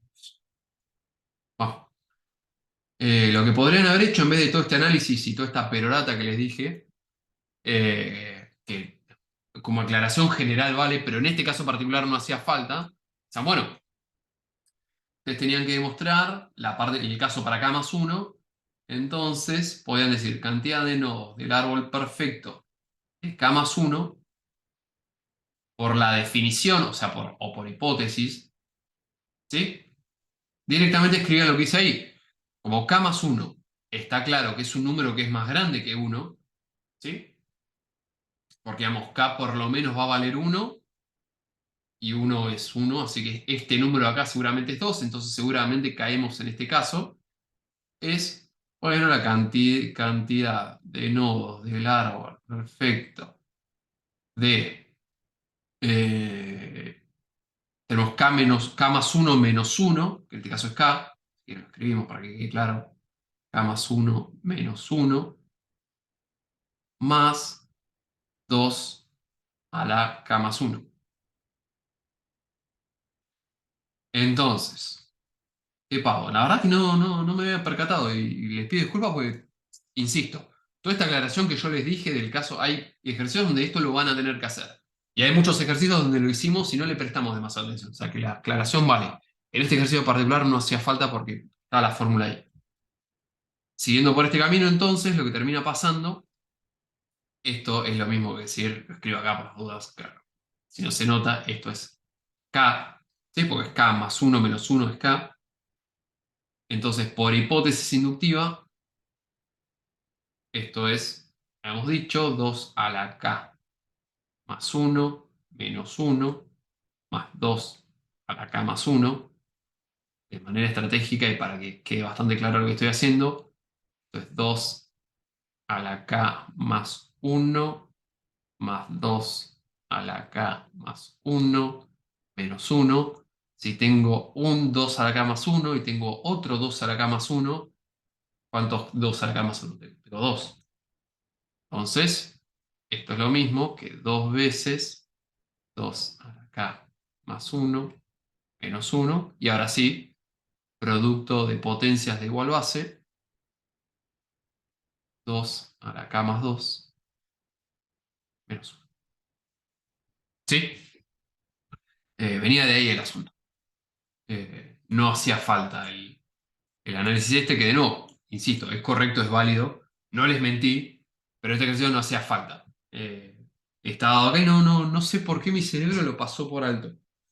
Eh, de hecho, el caso base lo hicimos con esto, con el caso base este, que también lo podríamos haber observado acá. Dice, bueno, está claro que el árbol de altura cero tiene un nodo solo y ya está. Pero bueno, la gracia o la intención del ejercicio es que usáramos esta fórmula de acá, que no, el ejercicio le está dando como si fuera cierto, o sea, para nosotros es hipótesis esto, de hecho es cierta. Eh, pero bueno, directamente reemplazamos acá y salimos andando. ¿Sí? Profe, una pregunta. ¿De dónde salió ese segundo 2K más 1? Eh, yo estaba adaptando esta fórmula de acá al caso de K más 1. Entonces esta fórmula acá me dice, bueno, para hacer la cantidad de nodos a una altura A, necesitas la anterior y sumarle 2 a la A, donde A es el mismo número que tenías acá. Entonces, si estamos calculando la cantidad de nodos en K más 1, es la cantidad de nodos del anterior, ¿sí? Acá está A menos 1, en este caso para nosotros, en vez de A, es K más 1. Todo lo que tenga una A acá, para nosotros es K más 1, acá es K más 1, de red, ¿está? Y esta también es K más 1, ¿sí? Entonces, si reemplazamos todas las A's por K más 1, nos queda el K más 1 menos 1 acá adentro, de donde nos quedó la cantidad de nodos en K, y en vez de 2 a la A, como yo lo estoy averiguando en K más 1, me queda 2 a la K más 1. Básicamente lo que me está diciendo, este 2 está elevado al mismo número que vos tenías, por el que vos estabas consultando para hacer en la función. ¿Sí? De ahí salió. Ok, Lo voy listo, gracias. lo voy a escribir acá para que quede. Si a mí la fórmula me decía en A es la cantidad de nodos del árbol perfecto en A menos 1 perdón, menos, ¿no? No, más. 2 a la A, ¿sí? Esta es la fórmula general. Si yo la quisiera saber cuántos nodos tiene el árbol de altura 7. Bueno, tendría que reemplazar la aparición de A por 7. Sería bueno, cantidad de nodos del árbol perfecto en 7 es la cantidad de nodos para el árbol de 7 menos 1 más 2 a la 7. ¿Sí? Básicamente reemplazar cada aparición de A por un 7. Se me quedaría la cantidad de nodos del árbol perfecto en 6 más 2 a la 7. Ahora, no lo estamos haciendo para 7, ni lo estamos haciendo para 4, lo estamos haciendo para un número que para nosotros es K más 1. Entonces, lo mismo, la cantidad de nodos del árbol perfecto K más 1 es la cantidad de nodos del árbol perfecto para K más 1 menos 1. Sí, en vez de A menos 1 es K más 1 menos 1, más 2 a la K más 1. Y esto nos quedó con la cantidad de nodos del árbol perfecto en K más 2 a la K. De ahí salió. Una pregunta más, profe. Sí, Cuando haces cantidad de nodos del árbol perfecto, CNAP, ¿vendría a ser esa la parte de 2 elevado a la K más 1? no sé específicamente de qué estás hablando. Porque vos después, cuando terminás la hipótesis, haces 2 a la K más 1 menos 1. Claro, esto lo reemplazo por hipótesis inductiva, que nos quedó en algún lugar de por acá. ¿Sí? Yo dije, bueno, esto es igual a esto, por hipótesis inductiva. Ah, listo. Por Ah, listo, eso listo. acá abajo aclaré. Por eso lo que les decía recién, traten de justificar por qué reemplazan algo. ¿Sí? Acá Sí, sí, listo. acá arriba, lo que tendríamos que haber hecho, si yo siguiera resolviendo por esta vía, por acá nos quedó. No, mentira. ¿Dónde lo metí? Ah, acá, qué boludo. Dijimos, bueno, por hipótesis, esto es igual a esto.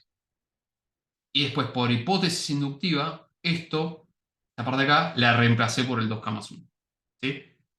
Esta es la justificación de por qué esto que tenía acá, lo puedo cambiar por esto otro que a primera vista no es igual, pero a mí la hipótesis me lo permite, o sea, la hipótesis del problema o la hipótesis inductiva. ¿Sí? Siempre justificando por qué cambia una cosa por otra. Bien, ¿con qué seguimos?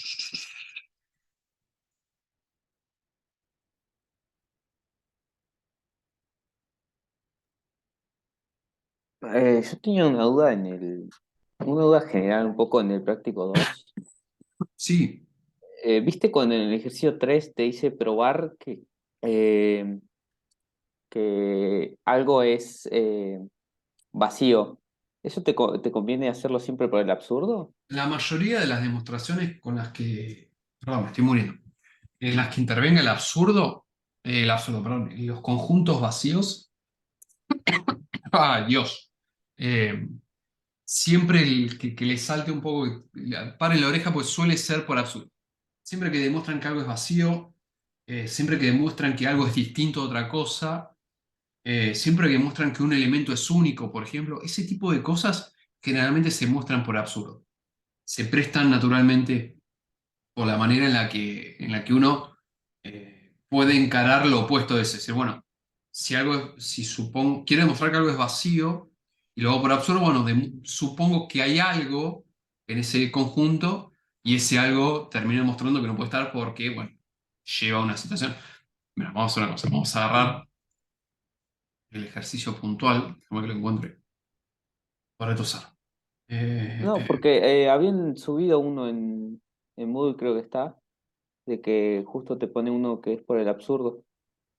Y yo había resuelto todos por el absurdo, pero no sé si es como lo más óptimo, digamos.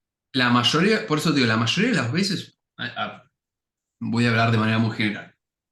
Me parece, no lo firmo porque no estoy 100% seguro, pero sé que existen, o me parece que existen, demostraciones para las cuales la única manera de hacerlo es por absurdo. Ujú. Dentro de la matemática toda, o todas las ciencias todas, por así decir, creo que hay ciertas demostraciones que la única manera de hacerlos es por absurdo. Hay otras donde uno tiene la capacidad de ir por un lado o por otro, pero donde hacerlo por absurdo o no hacerlo por absurdo, depende del caso, se presta o se torna más sencillo, más accesible, más natural quizás. La mayoría de los casos donde aparece algo de demostrar que esto es vacío, son muy, muy, muy clásicas de hacer por absurdo. Ese es el esquema clásico. Bueno, si tengo que demostrar que esto es vacío, supongo por absurdo que esto es, que no lo es y me llega una contradicción. Existe algo, claro. Claro, exacto, exacto. Y llegas a la contradicción, básicamente. Exacto. Ok. Ah, Bueno, ah, no sé si alguien más quiere consultar algo, pero si no, si puede hacer el 28 del TP2. sí, vamos. El 28, oh, el famoso 28 del TP2. Recién lo estaba leyendo y por Mm. eso estaba con dudas. Es más, es, es- es más lo que uno lee en este ejercicio que lo que realmente tiene que hacer. Eh, vamos a ir copiándolo por las dudas. A ver,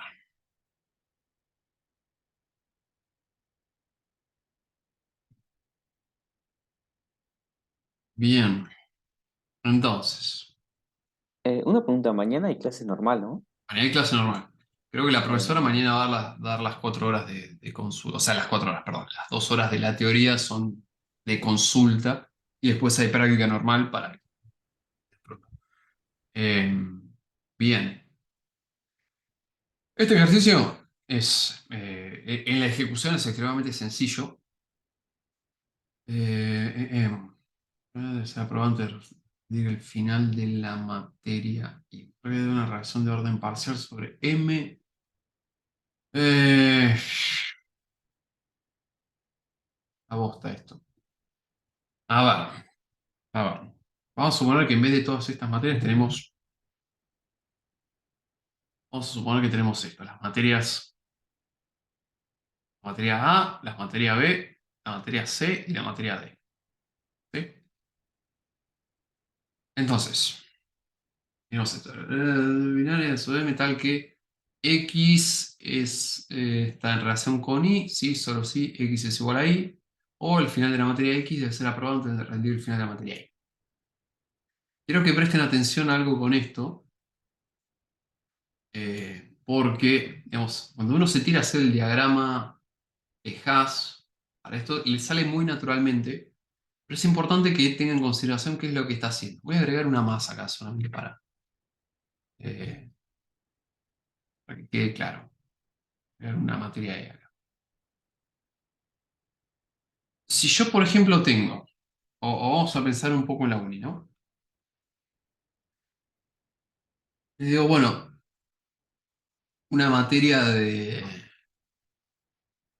tercero o cuarto año, les digo, a ver, que compartan las dos comisiones, tercero, segundo cuatrimestre. O vamos a poner redes de computadoras.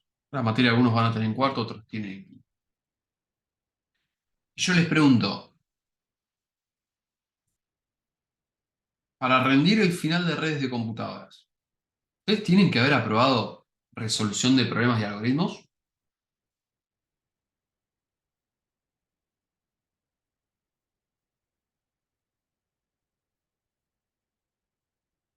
Sí, ¿no? ¿Qué creen? Estoy hablando de una materia de cuarto año, o de quinto, depende de la carrera.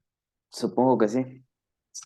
Sí, ahora, cuando ustedes entren, INI o algo de eso, o algo de eso, che, no hay muchas opciones. Plan de estudios. Van a redes de computadoras y van a ver las correlativas de esa materia y no van a ver RPA, van a ver otras. Pero esas otras materias muy posiblemente dependan de otras, dependan de otras, dependan de otras y todas tarde o temprano van a llegar a RPA. ¿A qué voy con todo esto? Que nosotros hacemos un diagrama de Haas, ¿sí? Es muy parecido al diagrama de... ¿Cómo era el otro muchacho? Eh, la derecha, izquierda, ni me acuerdo. Lo que termina pasando es que esa relación por ahí queda ofuscada y como están presentados estos ejercicios, eso no se termina de ver. Yo, por ejemplo, les dijera, ¿no? Eh, para la, para la materia, para la materia A sería la correlatividad. La materia A es la primera materia, la materia B tiene correlativas a A, la materia C tiene correlativas a A, la materia D tiene a B y B, y la materia E tiene a D y a C. ¿Sí? Fíjense esto, la materia E tiene correlativa, estoy haciendo un ejemplo chiquito, pero muy parecido a lo que tienen a la izquierda. La materia E tiene de correlativa a D, pero D tiene a B y B tiene a A. A lo que voy con esto es que este gráfico, o esta tabla de correlatividad que se están poniendo acá, la pueden traducir directamente a un diagrama de Haas. Lo que hacen, por ejemplo, yo hago el diagrama de Haas puntualmente con esta tabla, que sería, bueno, tengo A está B arriba, de B, después está C por acá, B habilita a D, y después estas dos habilitan a E. ¿Sí? Es medio como que leo la tabla y automáticamente hago el diagrama. Ahora, fíjense esto, la relación que me están pidiendo acá abajo no es lo que tengo acá arriba. A mí no me dicen X está en relación con Y, sí, solo sí, X es correlativa con Y. La relación de acá abajo es otra cosa. Y es lo que les comentaba recién. Yo por eso les quería hacer esta distinción, que quizás vienen a hacer este ejercicio de una, porque la verdad es muy mecánico, es venir acá y hacer el diagramita en función a lo que pide acá en correlatividad, ¿sí? Pero la relación real, si yo traduzco lo que me dice acá abajo a estas materias ficticias que yo escribí acá, la relación real sería la siguiente, sería A con A, A con B, A con D, A con E, B con B, B con D, B con E, D con D, D con E y C con C, C con E y por último E con E. Fíjense qué distinto, ¿sí? La relación en función de lo que está diciendo acá abajo es esta. Acuérdense que una relación es un conjunto. Lo que termina pasando es que esta característica de correlatividad, básicamente lo que les está diciendo a ustedes es, bueno, qué materias están inmediatamente antes en este diagrama de correlatividad o de dependencia.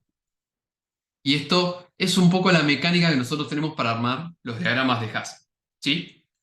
Pero me parece súper importante que en este ejercicio no confundan correlatividad con la relación en sí misma que el diagrama está de alguna manera representando, ¿sí? No sé si me termino de hacer entender. Eh, para hacer el diagrama de Hasse en este ejercicio pueden ir por la vía más mecánica, mirar, bueno, los que no tienen correlatividad son los que están abajo y el resto los unimos con flechitas, con flechitas, con segmentos verticales, más o menos inclinados, pero siempre un orden vertical, y salimos andando. La relación en realidad sería una cosa así, ¿sí? No les piden que escriban la relación porque les quedaría enorme, ¿sí? Pero para el diagrama lo único que les interesa a ustedes es esta relación de correlatividad, que es, en términos generales, en términos de relaciones de orden, es la definición de cubrimiento. ¿Sí? ¿Se acuerdan de eso?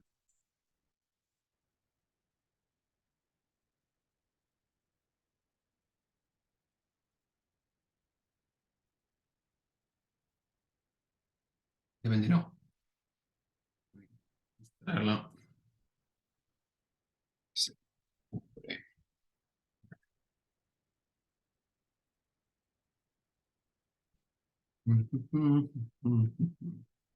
No, seleccionado. Es esta.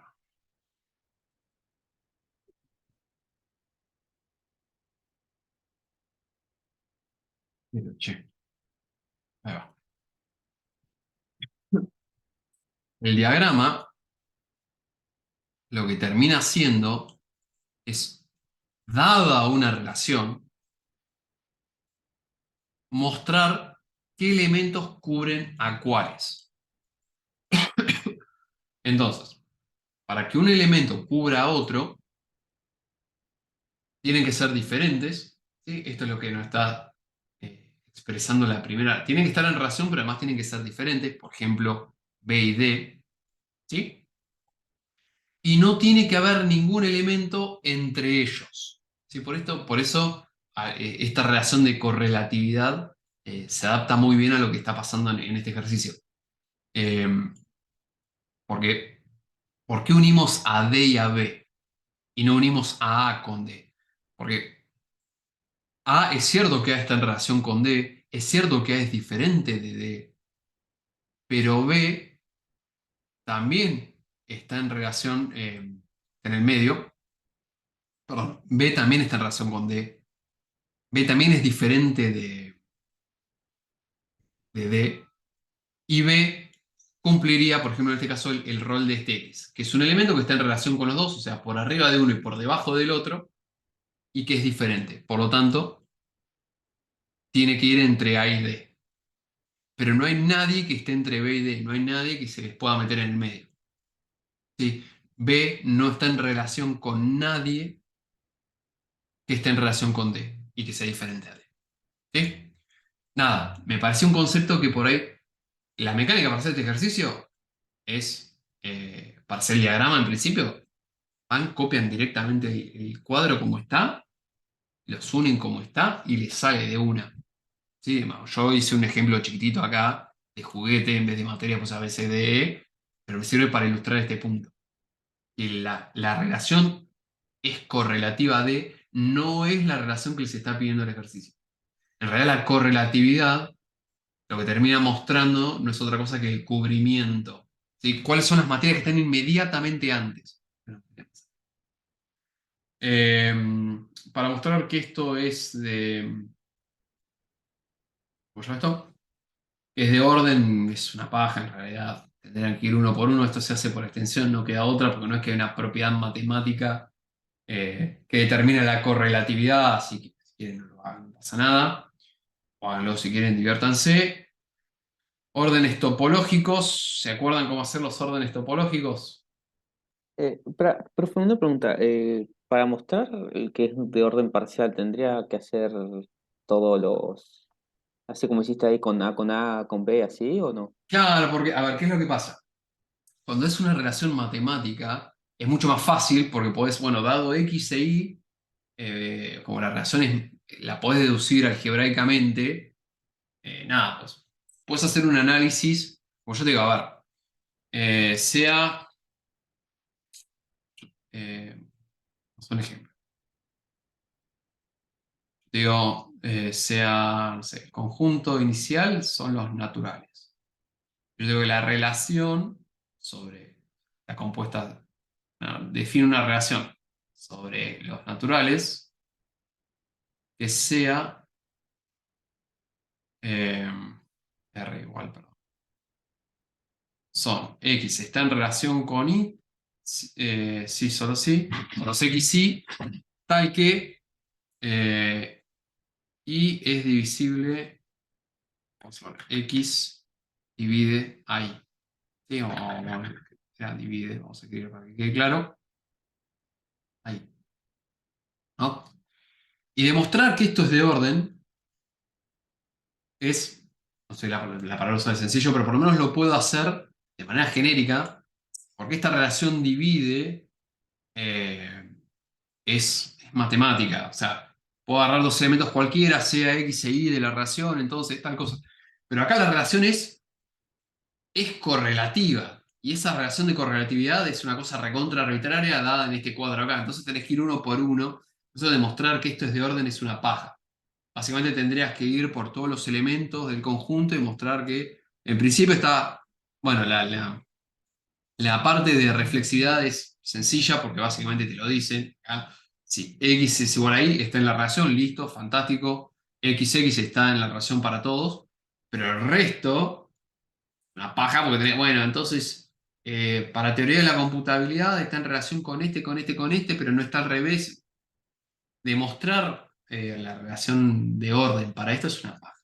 Es exhaustivo, es elemento por elemento mostrando que no hay nadie que viole esa relación porque es arbitraria. En este caso uno lo puede hacer de manera más genérica porque, por ejemplo, yo te digo, quiero demostrar que esta es una relación de orden. ¿Cómo hago? Bueno, tengo que demostrar que esta relación es reflexiva, antisimétrica y transitiva. Bien, vamos a arrancar por reflexividad.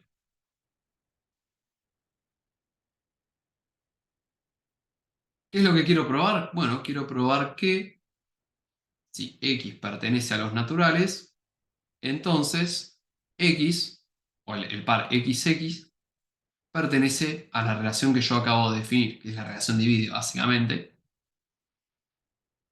O sea, o lo que es lo mismo, voy a demostrar que X divide a X. Bueno, todo número X se puede escribir como 1 por X. Por lo tanto,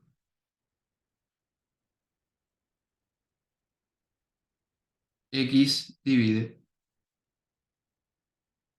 a X. Listo, probamos reflexividad. Voy a pasar a transitividad y voy a dejar antisimetría para el final. 2. Transitividad.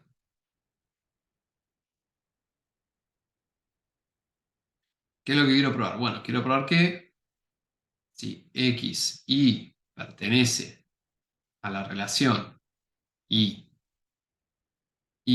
Z pertenece a la relación, sean los números que sean, entonces X, Z pertenece a la relación. Entonces, partimos de acá. Sea X y un par de la relación. Luego, pertenece a la relación. Eh, vámonos, porque no estoy ya, otras palabras. Mala mía, mala mía, mala mía. Y bueno, yo supongo que estos están en la relación. No es que agarré dos cualquiera, genéricos, y bueno, ¿cómo? X y pertenece a la relación, entonces X divide ahí. O sea que esto en realidad es lo mismo que decir y es igual a un número que no conozco, lo voy a llamar K1, por así decir, por X. También, como IZ pertenece a R, entonces Z, o perdón, I divide a Z, lo que es lo mismo, es decir, que Z es otro número, un K2 por I. Pero si Z es K2 por I e I es igual a K1 por X, Z puedo escribir como K2 por K1 por X. Y este K2 por K1 al fin y al cabo, no, esto vino así, por así decir, pero la multiplicación es asociativa. Así que esto lo puedo escribir como K1, K2 por X. Y la multiplicación de números enteros al fin y al cabo me da un número entero. O sea que esto me da un número K que no conozco cuál es, no me interesa cuál es, por X. Básicamente, Z es un número entero por X. Por lo tanto, X divide a Z. Por lo que X divide a Z. O lo que es lo mismo que decir XZ pertenece a la relación. ¿Sí? Lo puedo demostrar de manera algebraica, porque yo conozco las propiedades de la división. En cambio, la relación es correlativa o hace falta rendir final, es completamente arbitraria. Por eso acá tengo que ir uno por uno para mostrar qué es. Pero bueno, por el bien de la completitud y de las buenas costumbres, voy a demostrar que esto también es antisimétrico. ¿Cómo para demostrar que esto es antisimétrico? Bueno, antisimetría.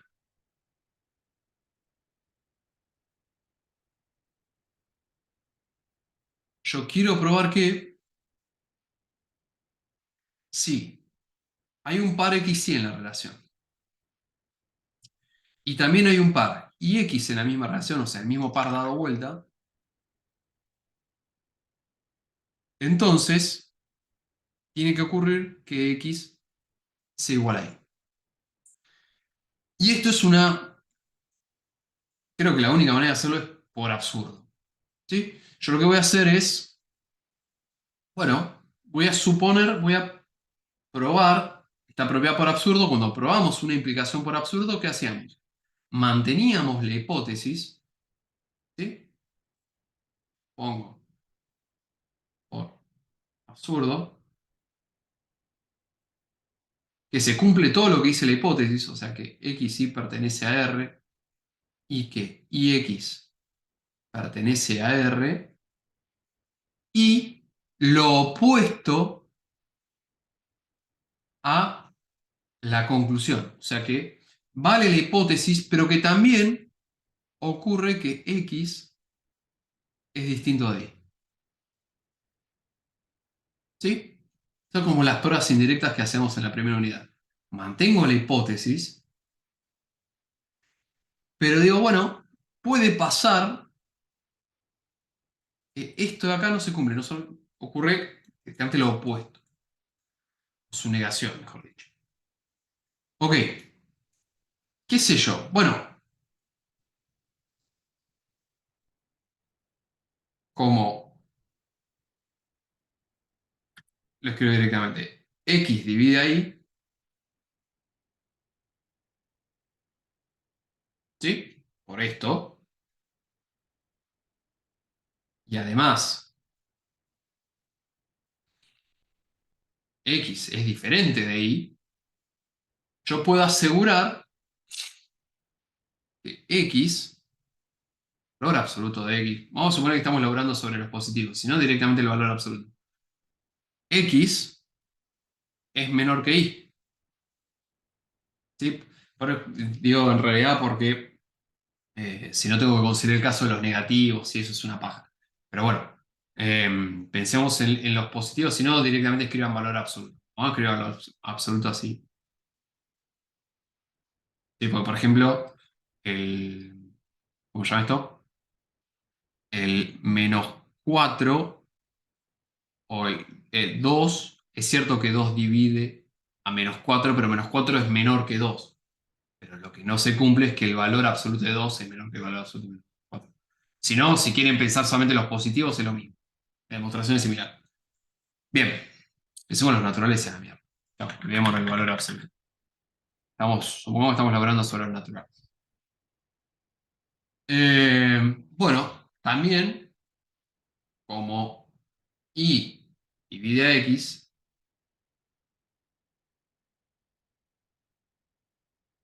y además x es distinto de y tiene que ser menor que x. Pero estas dos se contradicen una a la otra. Por un lado, x es menor que y por otro lado, y es menor que x. Esto es un absurdo.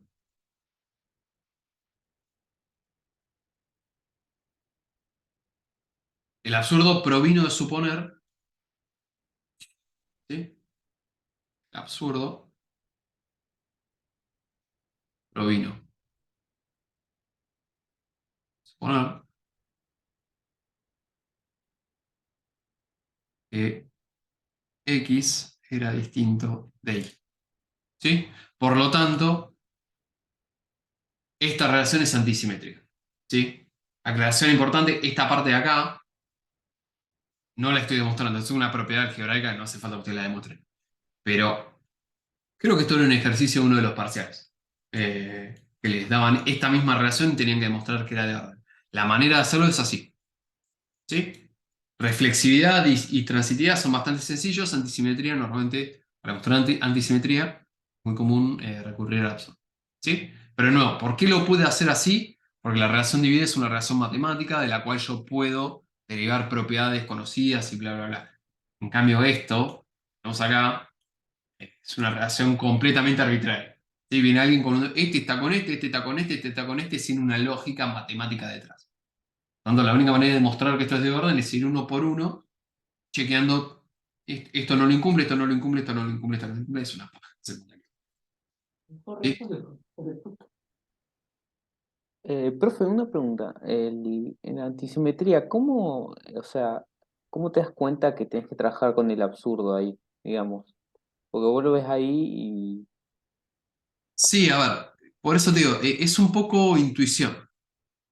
La mayoría de las demostraciones que tienen la fórmula, esto, bueno, a ver, si se cumple esto, eh, puede entonces ser que esto se sea, cumple. si algo es igual a algo, cada vez que te dice que, si, que implica que algo es igual a algo, tengas que Sí, trabajar sí, con el o absurdo. algo es distinto. Claro, Ese tipo de cosas se prestan mucho para hacerlo para absurdo, porque se da muy natural esta cosa de suponer lo contrario y que aparezca rápido una contradicción. ¿Sí? Por eso, a ver, perdón si no puedo ser más preciso, porque no hay una regla general, es decir, bueno, siempre que pase esto vayan al absurdo. Lo que hay sí es una intuición de ver muchas demostraciones por el estilo, y es una gimnasia y es una lectura que van desarrollando de a poco.